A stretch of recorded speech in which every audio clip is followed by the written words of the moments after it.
Good morning students. हम public add में 7th lesson कर रहे थे। आज हम उसका 4th क्वेश्चन करेंगे। भारत में बजट किस प्रकार बनता है। देखो, बजट का जो निर्माण होता है वो वास्तव में वित्तीय वर्ष के आरंभ होने से जुलाई में या अगस्त के महीने में शुरू हो जाता है। उस समय क्या होता है, जो वित्त विभाग होता है वो प्रशासनिक विभागों के पास छपे हुए फार्म भेजता है। इन फार्मों में 3 खाने होते हैं, जिसमें पिछले वर्ष की वास्तविक आय क्या थी, वर्तमान में वित्तीय वर्ष की आय व्यय क्या है और आगामी वर्ष की अनुमानित आय क्या है। इन सब के बारे में डिटेल भरनी होती है। इन फार्मों को भरकर प्रत्येक विभाग महालेखा अधिकारी के कार्यालय में भेज देता है, जहां पर विभिन्न मुद्दों के लिए परीक्षण किया जाता है, चेक किया जाता है कि क्या वो आंकड़े सही है, गलत है, उसमें कमी करनी है, क्या करना है, क्या नहीं करना। नवंबर मास में प्रत्येक विभाग अपने आय व्यय का ब्यौरा वित्त विभाग को भेज देता है। फिर वित्त मंत्रालय विभिन्न विभागों द्वारा भेजे गए अनुमानों पर विचार करता है और विभागों के अध्यक्षों के साथ विचार विमर्श करके अनुमानों में कटौती यानी कमी कर सकता है। यदि वित्त मंत्रालय और विभागीय अध्यक्ष के अनुमान संबंधी मतभेद उत्पन्न हो जाता है तो ऐसी स्थिति में मंत्रिमंडल के सामने रखा जाता है मुद्दे को और मंत्रिमंडल का निर्णय अंतिम होता है। विभिन्न विभागों के अनुमानों को वित्त मंत्रालय इकट्ठा करता है और इन एकत्रित अनुमानों को ही बजट कहा जाता है। फिर बजट पर मंत्रिमंडल विचार करता है। मंत्रिमंडल का निर्णय होने के बाद वित्त मंत्री बजट की अंतिम रूपरेखा तैयार कर लेता है। इस तरह हम कह सकते हैं कि बजट का बनाना मंत्रिमंडल का सबसे महत्वपूर्ण काम है। वित्त मंत्री क्या करता है, अन्य मंत्रियों से उनके विभागों का आगामी वर्ष के लिए यानी कि आने वाले वर्ष के लिए उनकी अनुमानित आय और व्यय का ब्यौरा प्राप्त कर लेता है और उसके आधार पर नए कर लगाता है। पुराने करों में वृद्धि भी कर सकता है, कमी भी कर सकता है, उनको खत्म करने के सुझाव भी रख सकता है। फिर मंत्रिमंडल की बैठक होती है, उसमें बजट की मुख्य बातों पर विचार होता है। उसके निर्णय के बाद ही वित्त मंत्री बजट की अंतिम रूपरेखा तैयार करता है।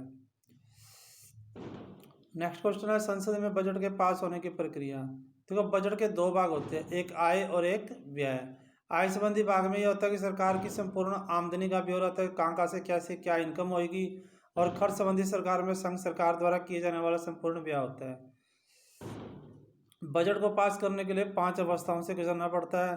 पहले बजट की पुनर्स्थापना होती है, फिर बजट पर सामान्य वाद विवाद होता है, फिर जो मांगे होती है उन पर मतदान होता है, भाई हाँ भी ये मांग उचित है या नहीं है। फिर विनियोग बिल यानी कि जो निवेश होता है उस बिल पर विचार करके फिर उसे पास किया जाता है कि हाँ ये खर्चा करना है या नहीं करना। फिर वित्तीय बिल पर विचार करके उसे पास किया जाता है।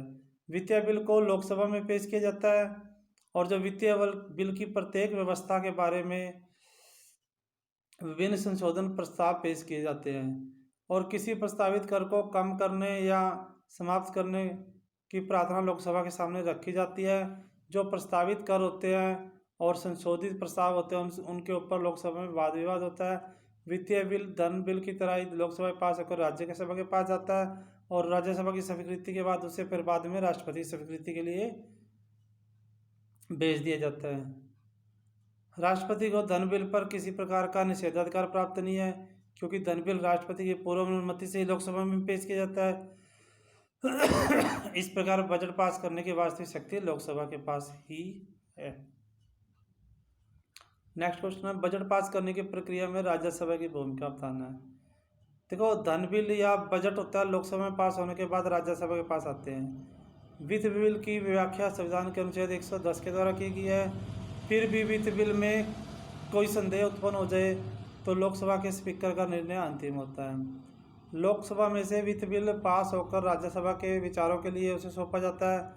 यह ध्यान रखें कि बिल विचार विमर्श करने के लिए सौंपा जाता है, स्वीकृति मिलने के लिए नहीं।